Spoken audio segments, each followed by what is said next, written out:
Conflito geracional. Será que você está passando por esse problema dentro da sua empresa? Se você está, é sobre isso que a gente vai falar nesse vídeo aqui.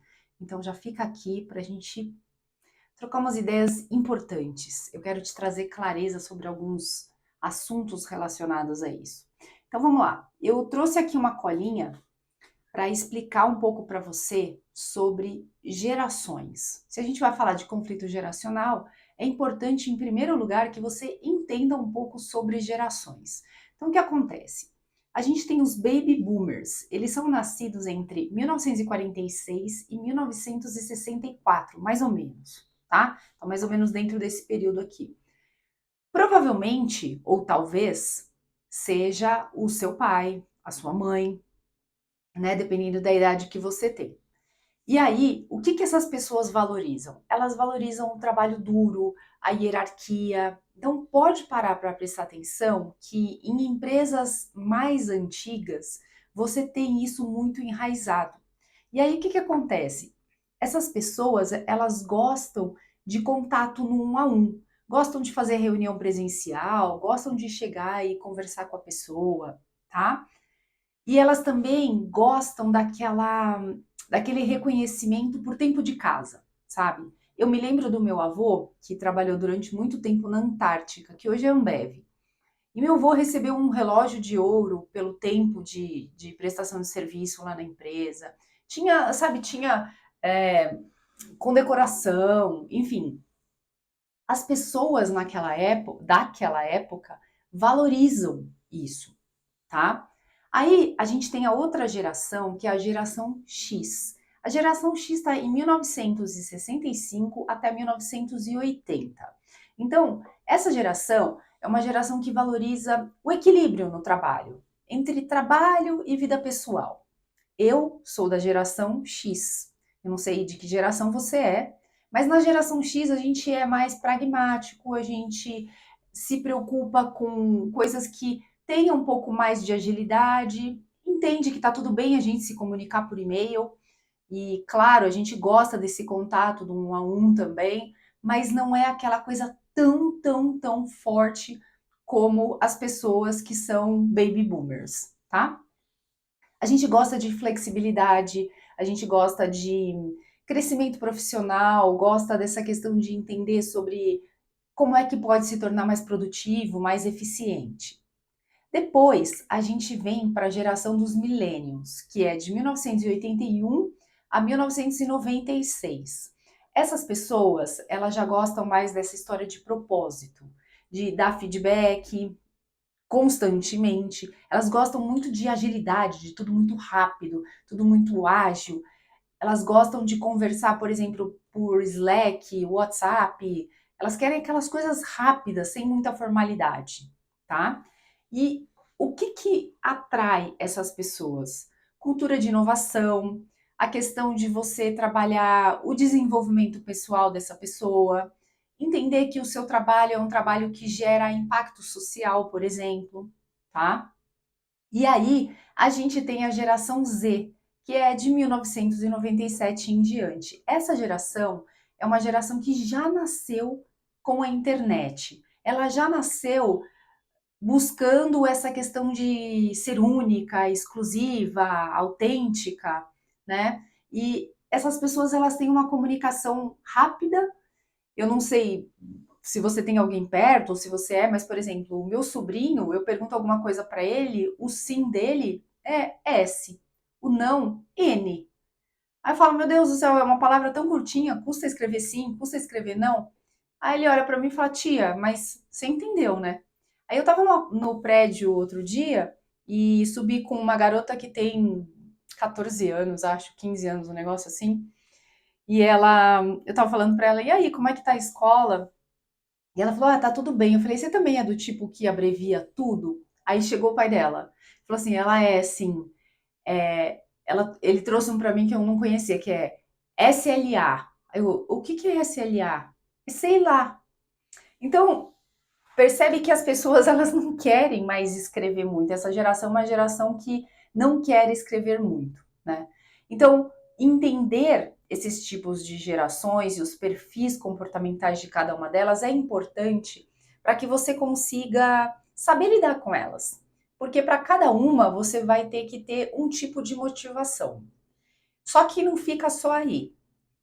Eu tenho conversado com vários empresários e empresárias e eles me falam que essa questão de capturar não vou dizer, não seria a palavra, mas assim, contratar, isso. Contratar pessoas está ficando muito difícil, principalmente as pessoas mais jovens. E aí está tendo um choque cultural muito grande. Então tem pessoas que estão tendo dificuldade de reter talentos, de atrair talentos.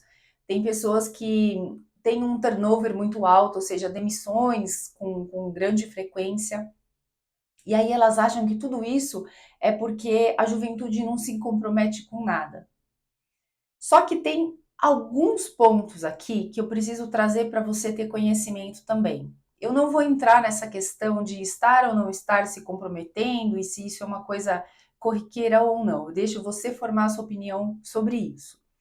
Mas, falando fisiologicamente, o que acontece é o seguinte, que até os 25, talvez 27 anos, a parte do nosso cérebro, que é o córtex pré-frontal, ela ainda não está totalmente formada. Ela se forma até uns 25, para algumas pessoas até 27 anos de idade. E aí você pode se perguntar, tá, Lu, beleza, mas o que, que isso aí tem a ver com toda a história que você está falando? Acontece que essa parte do cérebro é a parte que é responsável por ajudar as pessoas a regularem as emoções delas, conseguirem fazer planejamentos para o futuro, a terem empatia, por exemplo, saberem regular as emoções, conseguir ter uma tomada de decisão mais assertiva, mais firme. Então, quando você contrata alguém mais jovem, o que você precisa entender é que essa pessoa ela não vai ter um comprometimento igual também, porque ela não tem um desenvolvimento completo do cérebro dela. E eu não quero que isso seja uma bengala nem uma justificativa. Assim, para você se apoiar nisso, para você aceitar tudo, ou se você é jovem que está assistindo esse vídeo, para você se escorar nisso. Não é esse o objetivo. O objetivo aqui é te trazer clareza. Eu sempre falo dentro do método Akida, acolhimento, clareza, direção e ação, que a gente precisa ter clareza do cenário, entender a situação. Então, você não tem como exigir um comportamento mais firme, mais assertivo de uma pessoa de 19, 20 anos, porque ela ainda não está totalmente preparada. Ela tem que ser lapidada. E aí, você pode falar assim, tá, Lu, mas eu quero lapidar essa pessoa, só que essa pessoa não quer. É porque essa pessoa é inconstante. É natural que ela tenha um pouco de inconstância, embora nós tenhamos muitas pessoas que são bastante determinadas. Por exemplo, hoje eu fui para academia e tem uma guria lá que ela tem, eu não sei se é 14 ou 16 anos, um negócio assim. E aí eu falei para ela, e aí? Ela, eu tô chegando agora que eu vim treinar, era de manhã, e eu tava saindo. Ela falou, você vai trabalhar agora? Eu falei, vou para minha empresa. Falei, você vai estudar? E ela falou, eu vou estudar, só que eu também trabalho. Ah, que legal, você trabalha, você faz o quê? Eu tenho o meu e-commerce. Então eu gravo sobre as minhas roupas, eu posto, eu vendo. Você vê, ela é uma menina super nova, mas ela falou aquilo com muita empolgação, então ela estava feliz, ela gosta do que ela faz. Você percebe que ela também não tem essa formação completa do cérebro ainda, dessa parte, né, do córtex, né, pré-frontal, mas ela faz essas coisas, ela tem esse comprometimento. Então, o que você tem que entender quando a gente está falando de pessoas mais jovens e pessoas mais velhas dentro da empresa é que você vai ter conflitos não só pelo fato da sociedade hoje em dia estar se comportando de um jeito diferente, mas também porque ela está se comportando de um jeito diferente de acordo com a idade que ela tem. Para perceber que geralmente quando as pessoas elas amadurecem, elas acabam mudando a conduta delas. Eu não posso garantir que isso vai acontecer com a pessoa que hoje tem 19 quando ela tiver 29, porque cada ser humano é de um jeito. Mas eu tô te trazendo informações que são fisiológicas e informações que são constatadas, estudadas, para que você tenha um pouco mais de compreensão. E aí você pode se perguntar, né? Tá, Lu, mas e aí? Ótimo, maravilha, entendi. E aí o que eu faço com isso? Porque a minha empresa precisa rodar, precisa andar, eu preciso que as pessoas se comprometam. Então vamos lá. Quando a gente tem pessoas um pouco mais velhas, você já consegue projetar na mente dela um futuro. Ela já consegue visualizar, eu vou fazer uma faculdade, eu vou, sei lá, comprar minha casa, morar fora. Você consegue desenhar isso na cabeça dela. E aí, quando você vai fazer a contratação, naturalmente você toca nesses pontos para você entender o que essa pessoa quer. Porque se ela tem um sonho, ela tem clareza de que ela precisa de dinheiro para realizar esse sonho. E trabalhar é a forma de ela ter dinheiro para fazer isso. Então você consegue linkar com isso. E obviamente que se você faz essa conexão, é como se fosse a cenourinha que motiva a pessoa a caminhar, a ir para algum lugar, a trabalhar, a se dedicar. Agora, quando você tem pessoas mais jovens, elas geralmente não sabem o que elas querem. Então, a recompensa ela tem que ser uma recompensa mais rápida.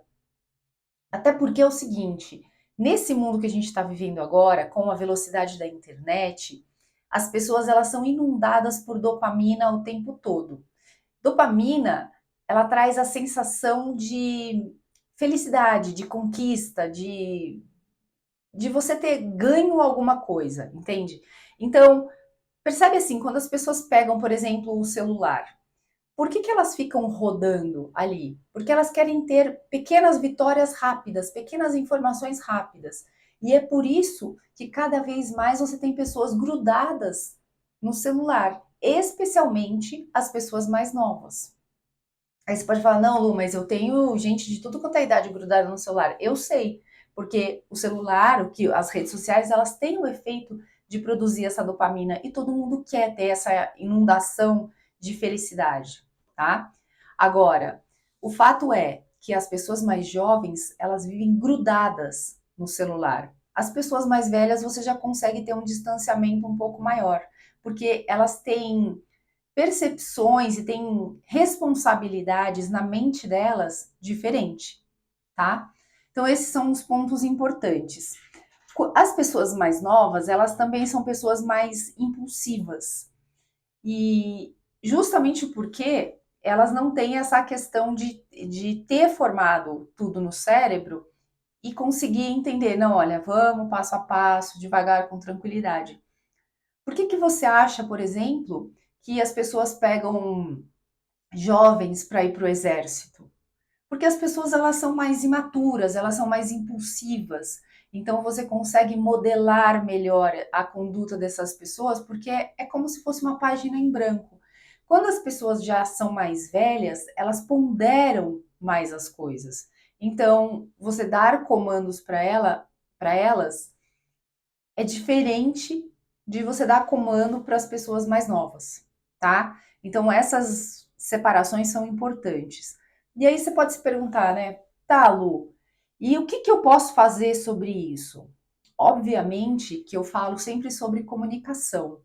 Sempre que eu vou fazer um treinamento numa empresa, por exemplo, do programa de aceleração entrando no Flow, no módulo, por exemplo, de comunicação empática, a gente trabalha muito essa questão de se comunicar melhor, de saber se expressar melhor, fazer melhores perguntas, fazer com que flua o processo de comunicação.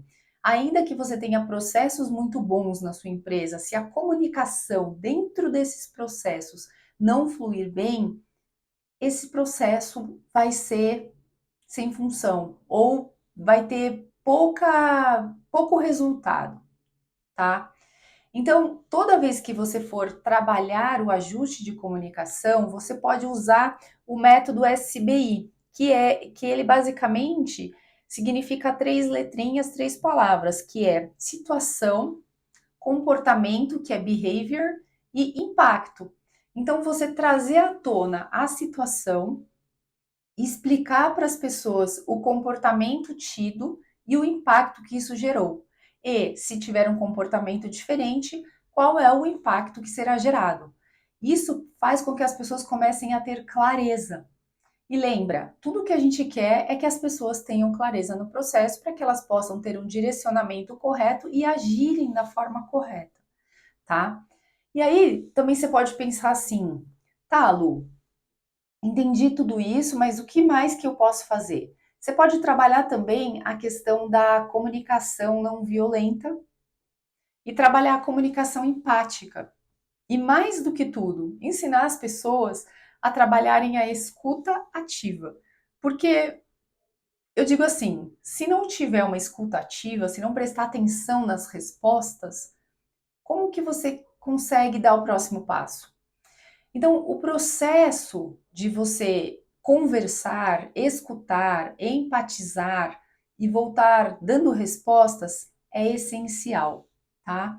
E você também vai ter que entender que as motivações dessas pessoas vão ser diferentes. Então, você vai ter que dar recompensas diferentes. A pessoa mais jovem, ela quer uma recompensa rápida. E essa recompensa rápida, muitas vezes, pode ser um feedback de pronto. Eu estava conversando outro dia com um pessoal e eles estavam falando assim, eles são da geração X. E eles estavam falando, mas a gente tem negócio, empreende, a gente sabe a dificuldade de fazer tudo. Então, não dá para sair falando para todo mundo o tempo todo, ai, parabéns, ai, que trabalho ótimo. Porque eles entendem que para ser um trabalho ótimo, precisa fazer bastante coisa, não é uma entrega rasa. E as pessoas hoje em dia estão fazendo muitas entregas rasas. Essa é a verdade, porque elas têm pouco comprometimento. E aí qual que é a chave? Como é que engaja esse pessoal? Não existe fórmula pronta, porque cada pessoa é de um jeito. E quem trouxer uma fórmula pronta que serve para todo mundo, sinceramente, na minha opinião, desconfie, porque cada ser humano é de um jeito.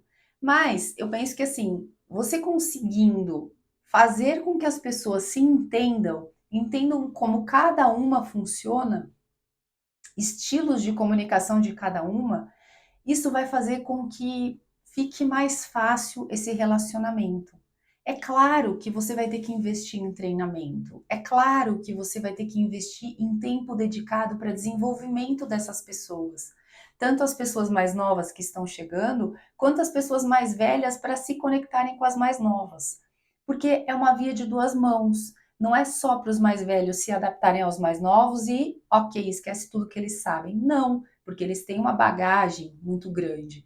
Então, essa bagagem também tem que ser aproveitada pelo mais jovem. Mas o mais jovem também tem que entender como é que o mais velho se comporta e aí encontrar uma zona comum, porque você vai ter um círculo aqui que é a forma de trabalhar de uma pessoa mais velha, aqui de uma pessoa mais nova e a intersecção entre elas, um caminho onde você vai ter pontos de contato. Dizer que um vai ficar 100% modelado ao outro, eu não acho que isso vai acontecer, sinceramente. Porque a gente está falando de experiências de vida diferentes.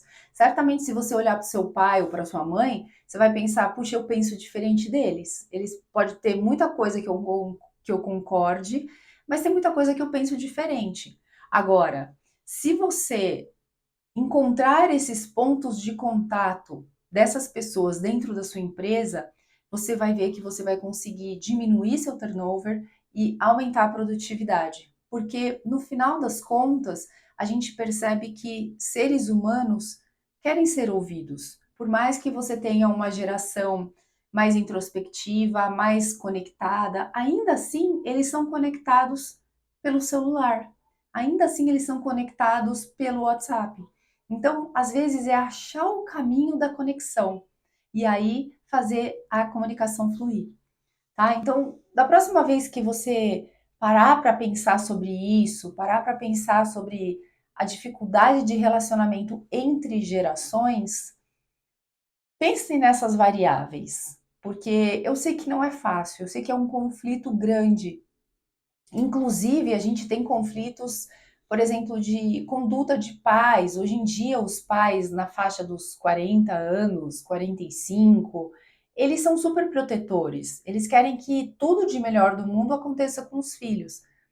E com isso, também, essa superproteção vai fazendo com que os filhos dessa geração, eles fiquem mais confortáveis, vamos dizer assim, eles façam menos esforços. Só que lembra, quando você lá atrás era criança, dependendo da idade que você tem, você certamente foi andar de bicicleta, caiu, ralou, passou o mertiolate da vida, ou o que seja, e saiu andando. E você foi aprendendo com as quedas. Então, super proteger pessoas também não é o caminho, porque você precisa dar oportunidade para as pessoas evoluírem, tirarem as próprias percepções. Então, super proteger não é o caminho. Agora, sim, buscar pontos de contato, de comunicação, pontos de interesse em comum vai ajudar nesse relacionamento.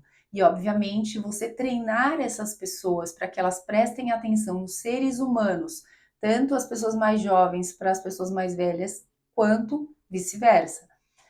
Você vai diminuir o conflito de gerações, invariavelmente. Só que precisa dedicar tempo a isso. Tanto você, que é dono ou dona da empresa, quanto as pessoas também participarem dos treinamentos. Eu falo que treinamento ele funciona muito bem, mas é uma via de duas mãos. Não adianta só eu chegar e treinar. A outra pessoa também tem que querer, porque a gente não pode querer pelos outros. Agora, se você está com dificuldade disso na sua empresa, eu vou deixar um link aqui embaixo, aí você me chama, a gente conversa, todas as coisas que eu faço são customizadas e o objetivo é realmente fazer a comunicação fluir. A gente sabe que é um desafio, pessoas são um desafio, porque cada um é de um jeito, envolve emoções, envolve traumas, envolve um monte de coisas. Mas se você quer ter uma empresa mais produtiva, tem que olhar para pessoas. Pessoas, processos, olhar para o posicionamento da sua empresa, e é assim que você vai conseguir fazer as coisas fluírem, se destacarem e se diferenciarem de tudo que tem aí no mercado. Porque o que torna empresas especiais são pessoas. No final das contas, são pessoas. É isso, espero que essa aula tenha sido elucidadora para você. Espero que você tenha entendido um pouco mais sobre como é que se dão esses conflitos de gerações, apesar que tem outros vários vieses por aqui, mas aí a gente ficaria numa conversa de pelo menos umas 4 ou 5 horas. Mas eu quero saber sua opinião também, deixa os seus comentários aqui embaixo, vou ficar muito feliz de saber sua opinião. E se você quiser dar sugestão de algum outro assunto para a gente debater, coloca nos comentários aqui, tá bom? Quero saber seu ponto de vista. E é isso, um abraço.